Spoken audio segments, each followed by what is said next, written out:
Stumbling home, we don't know where we're going. Should've turned back hours ago. Out of our minds, I guess we're sleeping outside. You're still a good time, even in the cold. Hello, welcome to Defender Adventure. We are Paul and Chrissy from the UK, and with our Land Rover Defender that we have called Sterling, we are travelling the world.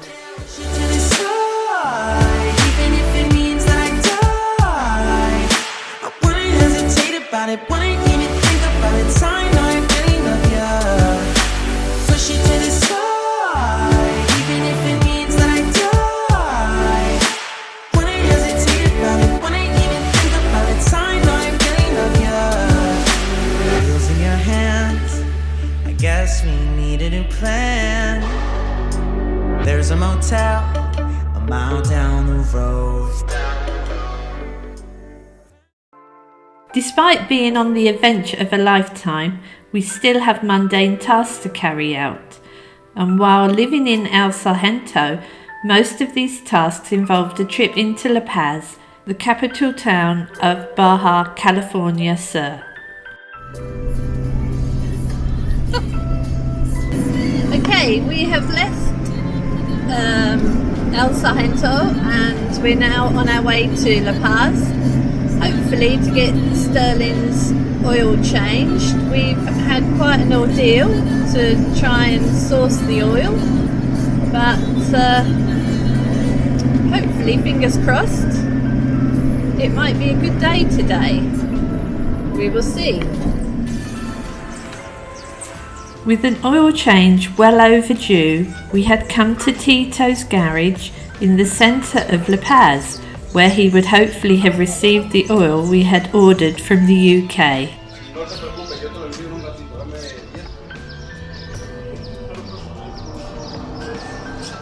Due to European emission regulations, our vehicle from the UK has been fitted with a diesel particulate filter.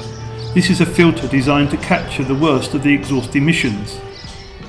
As a result of having this filter fitted, Land Rover then specify a particular type of engine oil, which unfortunately is not one that is available in Mexico. After 2 failed attempts to import the oil from the UK into Mexico, we eventually ran into Tito, a fellow Defender owner, who suggested that if we shipped the oil to a certain address in San Diego, USA, he would arrange for it to be delivered from there to his workshop in La Paz. So for the princely sum of $20, he would deliver the oil from San Diego to La Paz, and then for a few beers more, he would also change the oil for us. It's great when you meet people like this on your travels. It gives you a warm fuzzy feeling about the kindness of the majority of people. And in fact, Tito would also come to our rescue some months later. But that's for another video.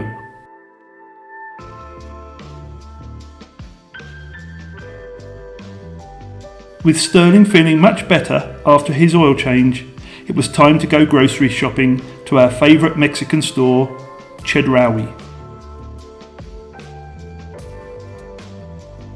Most trips to Chedraui were pretty uneventful, but on this occasion we found an unexpected item in the fruit and vegetable section.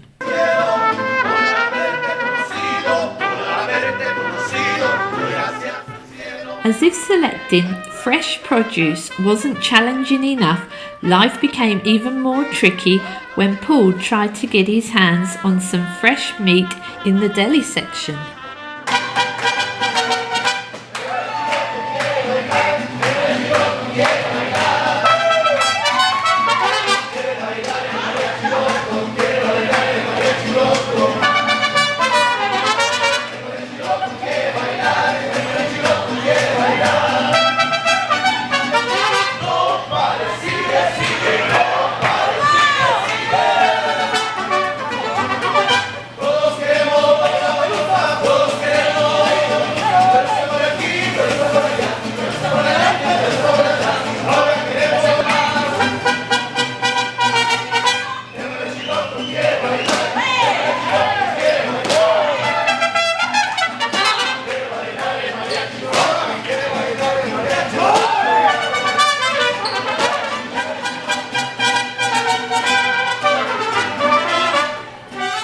By this time, I had given up getting my hands on any sausage and went looking for some solace in my favourite section of the store.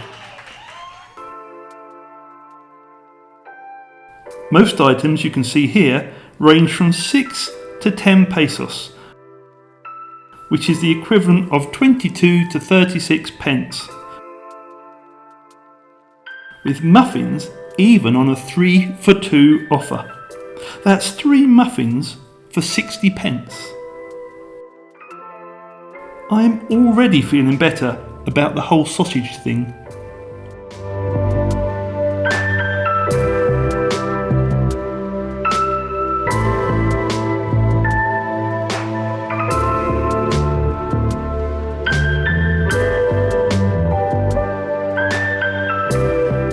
On most of the trips to La Paz, we would, after shopping, park up, take a stroll along the Malecon and walk to one of our favourite restaurants, either the beachfront seafood restaurant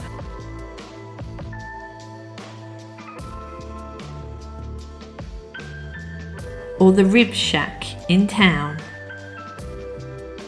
Either way, the food was delicious and it just seemed to make our trips to La Paz like less of a chore. After a large grocery shop in La Paz, we would generally cook and eat at home, but occasionally we would treat ourselves and eat out.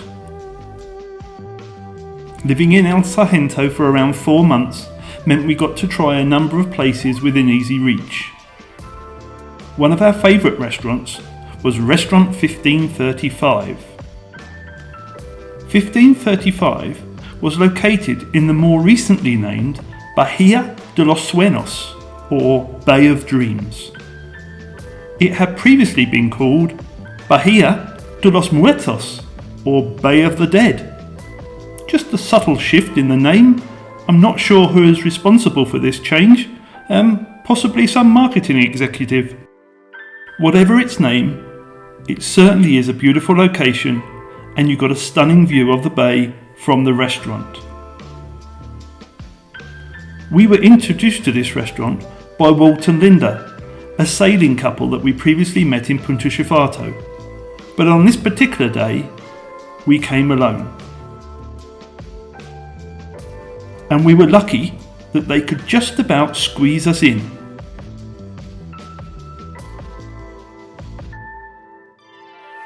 There's nothing I like better than taking a stroll on the beach after a big meal with a full stomach and coming across the sight and the smell of a pirate filleting a swordfish.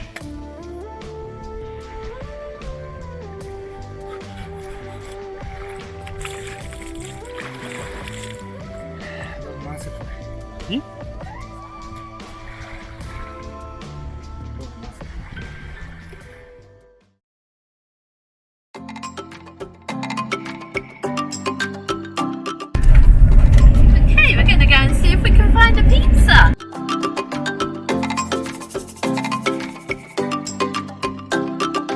If we didn't go to 1535, then we would almost certainly head to a small town called San Antonio for a pizza at Pizza Gourmet.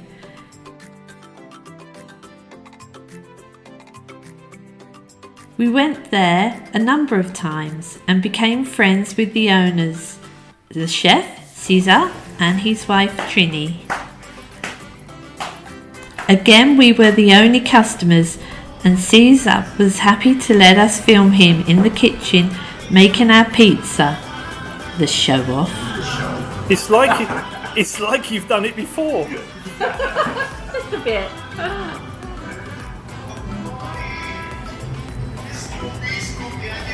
Oh.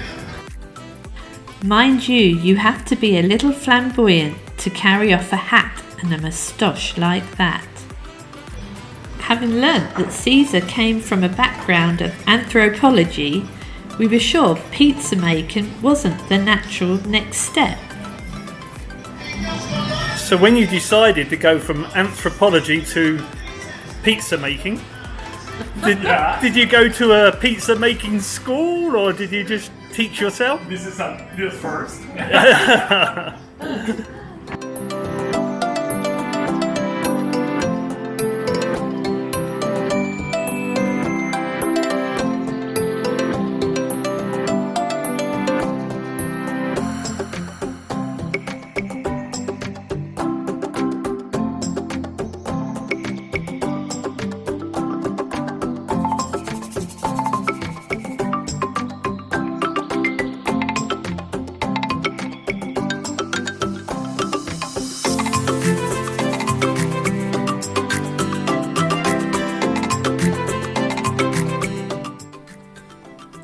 The food was always great, and we would thoroughly recommend calling in should you ever be in the neighbourhood.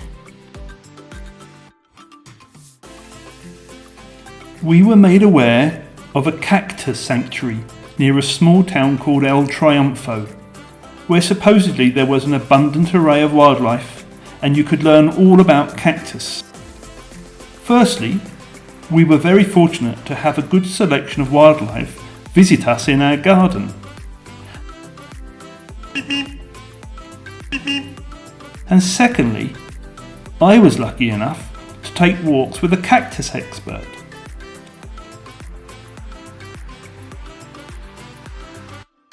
So I wasn't sure how much extra I would learn by going to a cactus sanctuary. On our daily walk amongst the cactuses, or is it cacti?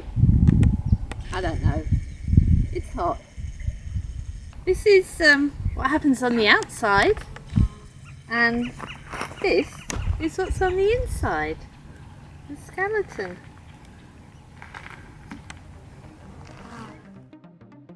On reflection, there was possibly a thing or two that I could still learn. So off to the cactus sanctuary we went. And Chrissy was in her element and was able to continue passing on her extensive knowledge. More cactuses. I wonder how old they are. Oh, that's a good one. Very prickly. We did find some interesting sights and some bird life.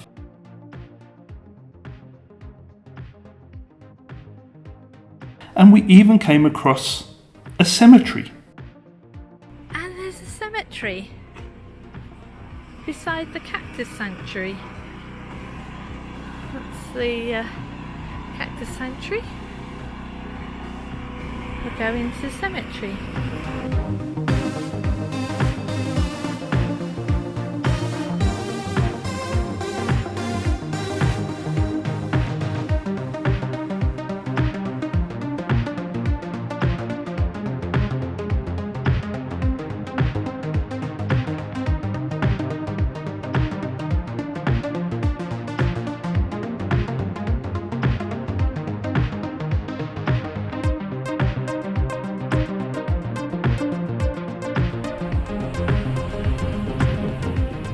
We left the cactus sanctuary and the cemetery, passing through a small town with more cows than people. Hola. But I was barely able to take it all in. My head was still reeling from all those cactus facts. That's the cafe. I reckon that's the cafe, but it looks like it's closed.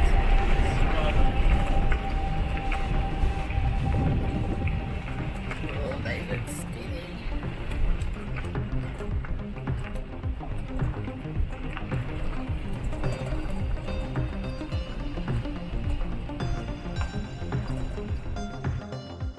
We did find time on our journey to call in at El Triunfo.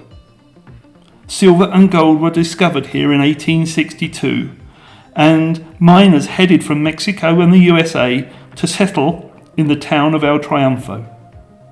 In 1878, the mine was taken over by the British El Progreso Mining Company, and it became even more successful. In fact, it became at one time the largest city in Baja California Sur, with more than 10,000 miners calling it home.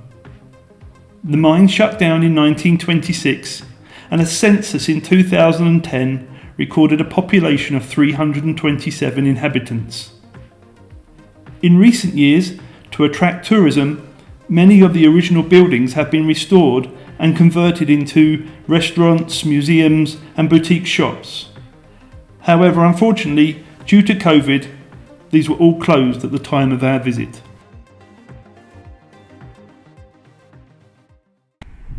So you may have gathered by now that we're in a ex-gold and silver mining area, and this chimney here, this brick chimney, was, when it was built, was the tallest chimney in North America at the time. But the thing that fascinates me is it says that it's 70 to 130 centimetre wide walls are made from circular layers of brick stacked upon a stone base, joined by a mortar of lime, sand and cactus juice with a bit of Tabasco, probably a few tortillas. You know how to build them properly in those days. Although I would suggest that concrete round the bottom's quite modern.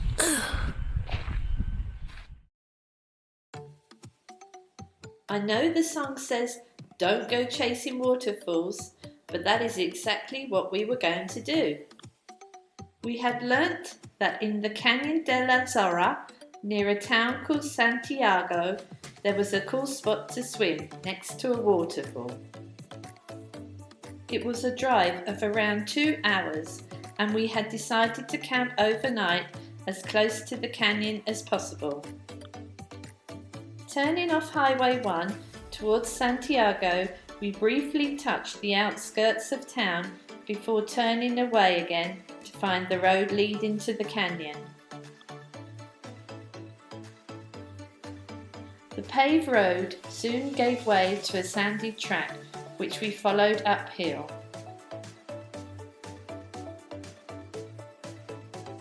At the top of the climb there was a viewing platform which allowed you to look down over the town, and you got a great view from here of the oasis.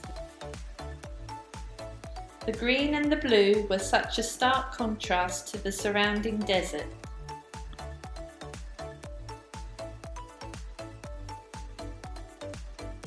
Continuing along the sandy track, we eventually arrived at Rancho Ecológico Sol del Mayo, which roughly translates as Ecological Ranch of the May Sun.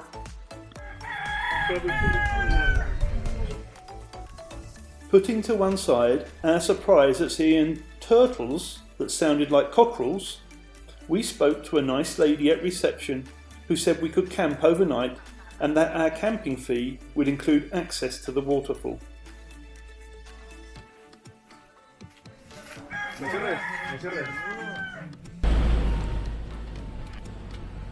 She directed us to follow the road round to the camping area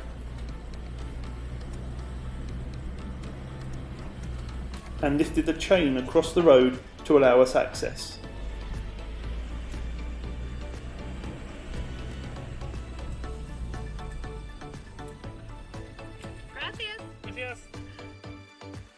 We then did our normal thing when we enter an empty camping area and spent the next 10 minutes deciding where to park. You've got to think of your setup of your roof, which way you want your roof to go.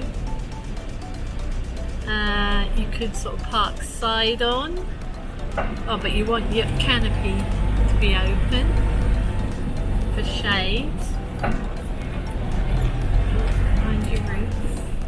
What are you saying? Well, I'm not saying anywhere yet. Well, what are you saying though? Well, you've got to think of the wind, if there's any wind to hit your front. If there is any wind, I don't know where it's coming from. And you've got to think of the side if you want your awning out for shade. Okay.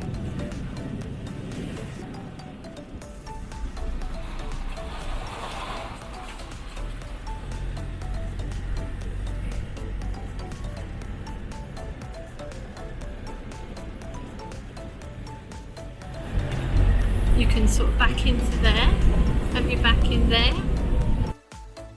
After much discussion and a lap or two, we eventually settled on the spot that Chrissy first suggested.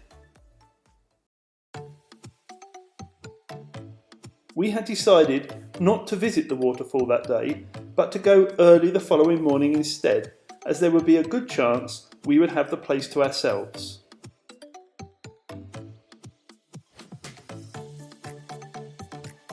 We were up with the sun the following morning, and while I made coffee, Chrissy put herself through her extensive morning workout routine.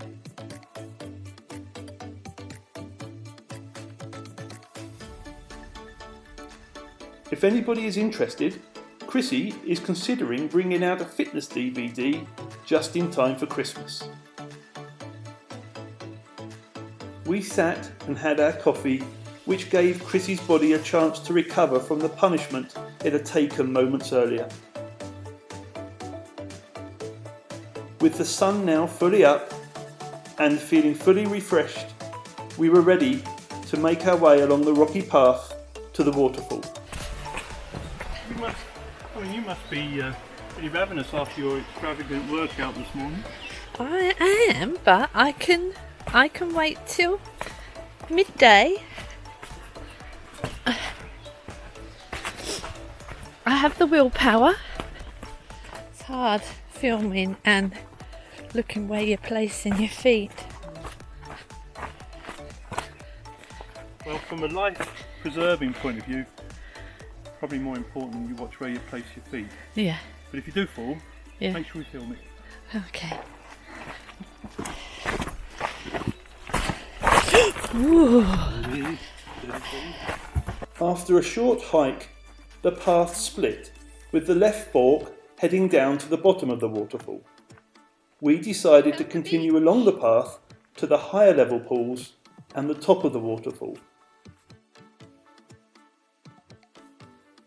Our plan to have the place to ourselves had worked out well.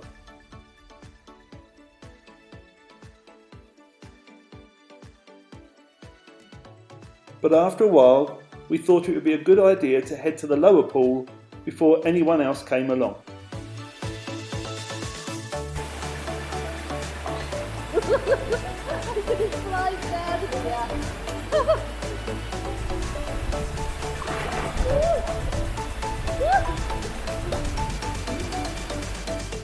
With the sun warming up and the water at an ideal temperature, Chrissy decided to take the plunge.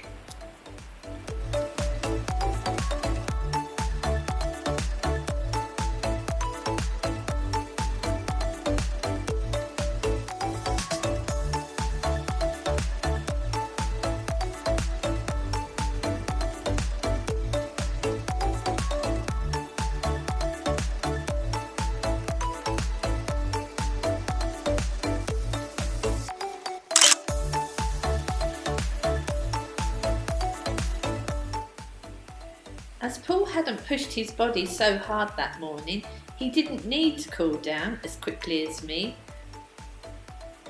But it wasn't long before he was ready for a swim.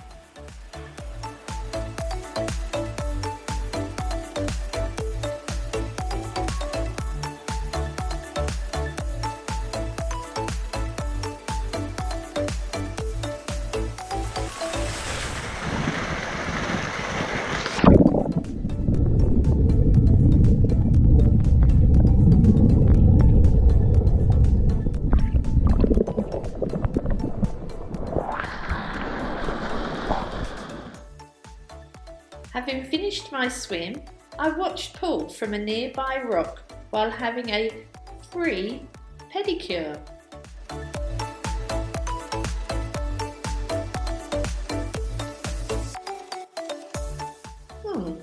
Maybe I could make it a fitness and beauty DVD.